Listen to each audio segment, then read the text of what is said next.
What do you think a plant is? Maybe people don't understand the definitions of these words. I remember when Kev sold out, and I've told this story a million times. It's in Kev's book too. Kev sold out Caroline's Comedy Club. He just did his documentary with Chris Rock where he shows you that his whole upbringing in comedy was on the East Coast. 12 times in a weekend. Like he did some unprecedented shit where he had like shows on Wednesday, Thursday, Friday, Saturday, and Sunday, like 3 shows a night or 4 shows a night. It was some crazy, unprecedented number. Kept adding shows. Sold out, packed, lying down the fucking block.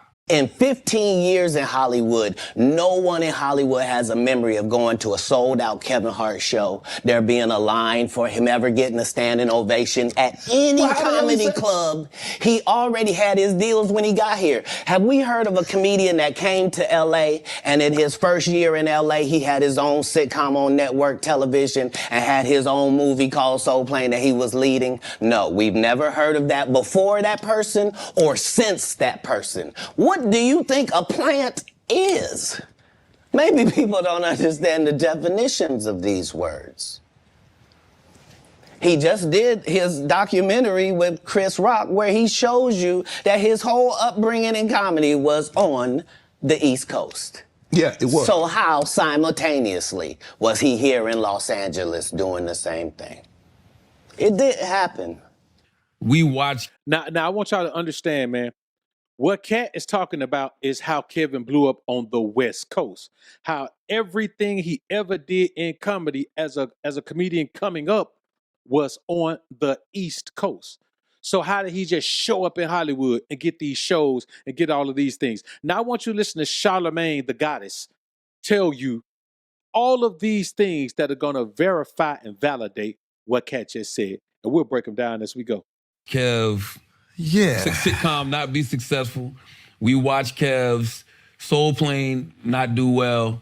And then Kev hit that stand-up circuit. And Kev was in those comedy clubs. And, and I can tell y'all things that I saw firsthand. Kev would have his team walk around the comedy clubs and collect everybody's email. And he would collect these emails all across the country. And he started sending out a newsletter. Kev would send out a newsletter every week telling you where he's going to be. By the time all of these social media platforms hit, I remember when Twitter first came out, and we all was like, how did Kev get all of these followers? Because he already had this database of people because of his newsletter. Yeah. I remember when Kev sold out, and I've told this story a million times. It's in Kev's book, too. Kev sold out Caroline's Comedy Club. Now, I want y'all to look what Caroline's is. I don't know if y'all can sue that. Caroline's, 1626 Broadway, New York City, New York. Katt already said the man had the East Coast on lock. What's popping in New York don't pop on the West Coast. The West Coast wasn't playing no damn Wu-Tang back in the day. The same way the East Coast wasn't playing no Too Short. The West and East Coast are absolute opposites when it comes to fashion, when it comes to style, when it comes to music, when it comes to movies, when it comes to life, when it comes to everything. 12 times in a weekend. Like he did some unprecedented shit where he had like shows on Wednesday, Thursday, Friday, Saturday, and Sunday, like 3 shows a night or 4 shows a night. It was some crazy, unprecedented number. Kept adding shows. Sold out, packed, lying down the fucking block. And just we backstage, Kevin Duvall going at it like they always do. Like just back then, like they, because they was always on the same circuit. Going back and forth. Kev looked at Duvall and said, hey man, they about to announce my name. When they announce my name, the crowd's gonna go so crazy that I'm not gonna be able to hear you. So we probably should just end this conversation now. And as soon as Kevin said that, coming to the stage, you seen him on this, you seen him on that, you seen him on that, from Philadelphia, Kevin Hart. Crowd loses it. Kev walks off, turns back to Duvall, winks, and goes on stage. I saw that for myself. That was 2009, maybe early 2010. So yeah, that's the, I gotta disagree with Katt on that one. I was at one of those sold out shows. Now think about this. This is Charlemagne saying, that even after the movie, this movie was in the theaters, even after the movie and the sitcom, the guy was still, he had to go back home and get back to hustling. He got people in the crowd collecting emails. Stars don't have to have an email list. They might have somebody to collect it, but they don't need it. I collect emails. You know what I'm saying? I've been collecting emails since I started. It didn't happen. And I hate to seem like a petty individual for picking apart lies, but Jussie Smollett gonna keep lying until you say we don't believe you. Like, it's important in the checks and balances of the universe that liars not get to make complete narratives for themselves. Are you not afraid about being blackballed again? These are some power people. What do you mean again? These people are not powerful. Satan can't create anything. That includes blessings for his people. That's why, you know what the number one job of somebody that sold their soul in Hollywood is? What? Is to act like it didn't happen. Yes, sir. They all do the same job. Why do you think Gary Owen can't cross over and he already white and been in comedy for 25 years? If what I say ain't the case. It's a cabal. It's a consortium. They rock with who they rock with and they don't with who they don't. But I'm not scared of being the competition any more than you were when you lined up across from a superior team. Yeah, on paper, they're a better team. Right. They have all the assets and resources and we don't. But let us get on the line, boy, and see if that factors in. I guarantee you it won't. Wow. Because Shannon Sharp got to be a different person than that other person. Absolutely. And he always was. That doesn't change when I change teams. That remains the same. That's how a legacy is built. So all of these shortcut takers, they canceled me for talking about Harvey Weinstein before the thing came out, but he offered to suck my in front of all my people at my agency. What am I supposed to do?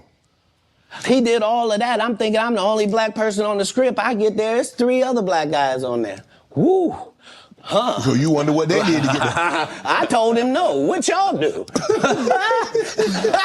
And this is why when I walk in a room, heads go down.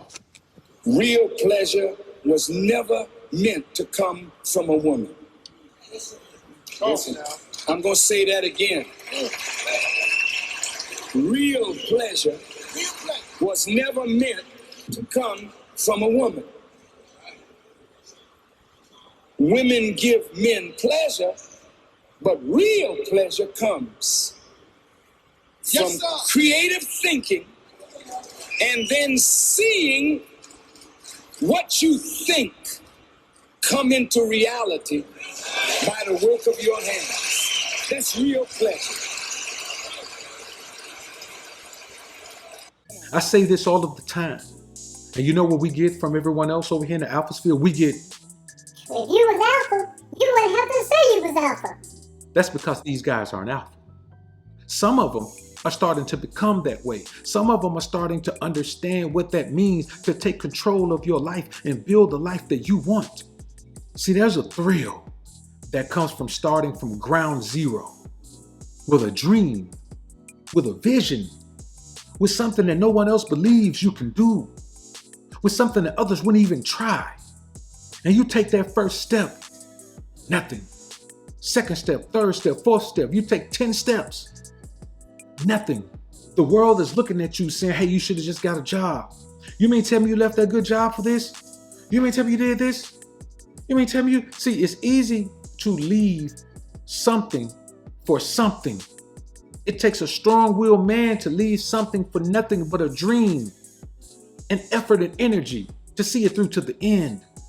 See, the reality of the scenario is many men are stuck in a life that's unfulfilling. Many men are stuck in a life that doesn't give them the get up and go when they wake up every morning. They don't feel excited to get up. They don't feel excited to go to work. You know how miserable it must be to wake up every day and be sad that you got to go to work. Be sad that you got to go to work. People look and say, man, boy, you killing it, man. You putting out 2 or 3 pieces of content a day and doing live streams. You know why I'm doing that? Because it's an amazing feeling to know that I can. To know that this is something that I built from nothing. To know that I did this for a year with nothing.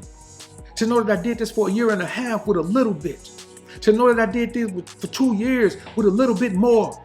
And to know that in the 3rd year, the grind started to pay off. There is nothing like knowing that all of the work you put in over all of these years finally pays off. There's no greater sense of pleasure. So when I tell you, man, that I'm out here, man, I'm not cold approaching women. Cold approaching is beta because it's a man seeking a fulfillment that you should be able to give your own self. I can't get any fulfillment from cold approaching a woman, even if I get her number. Even if I end up being intimate with that woman, I don't get no fulfillment from that. That is the right of a man who has reached my level of existence, my level of alpha energy, my level of masculinity, man. When you build yourself into the best version of yourself, man, there is a peace, a solace, a comfort that comes from that. But it's the type of comfort that lights even more fire under you to keep you grinding harder because it feels so good, it becomes addictive, man. Women were not put here to provide you intimate pleasure. They were put here to be a source of procreation for your seed. They were put here to incubate your seed until it's ready to enter the world and survive on its own, breathe on its own, eat on its own. We have turned into an environment of pleasure seekers. And then we look around and we blame the women for being pleasure givers. Women have become pleasure givers because men have become pleasure seekers. You got Steph Curry and guys around here, man, in open marriages, man. How you gonna become the best version of yourself and settle for some foolishness like that, man? I was just talking to someone about this yesterday, man. About how men in other nationalities, Caucasian men, Asian men, Middle Eastern men, even Hispanic men in some cases, they don't seek pleasure the way African American men seek pleasure. Why? Because they're doing other things. They're out in the world doing manly things. They're out in the world competing as men. They're out in the world making their own way. They are not out in the world saying, I'm just going to keep this job until I'm 62 years old. They're saying, I'm going to be the boss of this job until you're 62 years old. Maybe here after that. We don't think ownership, and we don't think having employees. We think being employees, having employers. And if that's your life, yes, you look around and what you have to find is something that makes you feel like a man. And you know what that is? Especially as an African-American man, you know what that is? Going out there and proving to a woman or women that you're a mandingo. Proving that you can do it better than anyone. And then you got to go back to your life that's unfulfilling, unsatisfying. When you take that thing in your life, man, that makes you feel like a man, that makes you feel like life is worth living, that makes you feel like everything you're giving, every effort you're giving is worth it, man, that's an amazing feeling. Ain't nothing better than that. Ain't nothing better than that. Changing men's lives by your actions, not just your words. There's an amazing feeling to that. And that's why it's hard for me to create negative energy and drama with men who are doing that, regardless of what they stand on. The bottom line is, if you are helping one young man say, I want better for myself, and I want a taste of that pleasure of doing my own thing and building it from scratch, you have done a deed that grants you forgiveness for 100 mishaps. But we don't live in an environment where men understand that, because too many men have not found that satisfaction. Pleasure is self-derived.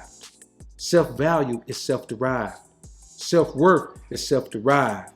You're the prize mentality is self-derived. When you hear men say, women determine your value, those men aren't masculine. No masculine man is going to tell you that women determine your value, when in essence, a masculine man determines a woman's value. So we're not going to be around here playing games. I want you to listen to BOA. I want you to listen to the real Minister Farrakhan. Because nothing has ever been truer than the words that I'm speaking to you right now. Being the best man you can be, being the most alpha version of yourself, it happens inside, internally. And when you build it internally, it manifests externally. I want y'all men to keep that in mind. Stop living in a world where you're a pleasure seeker and become a pleasure creator. Y'all comment down below and let me know what you think about this topic, man. I look forward to hearing what you men have to say. I'm out. Alphas up, betas down, it's the motto. Simps claiming that they pimps, but they not though. Alphas up, betas down, it's the motto. Suckers claiming to be players, but they not though. Alphas up, betas down, it's the motto. Tricks acting like they max, but they not though. Alphas up, betas down, it's the motto. Betas claiming to be alpha, but they not though. Now I'm not gonna tell you, man, that you shouldn't value your woman at all. A woman does have value, but you can't overvalue her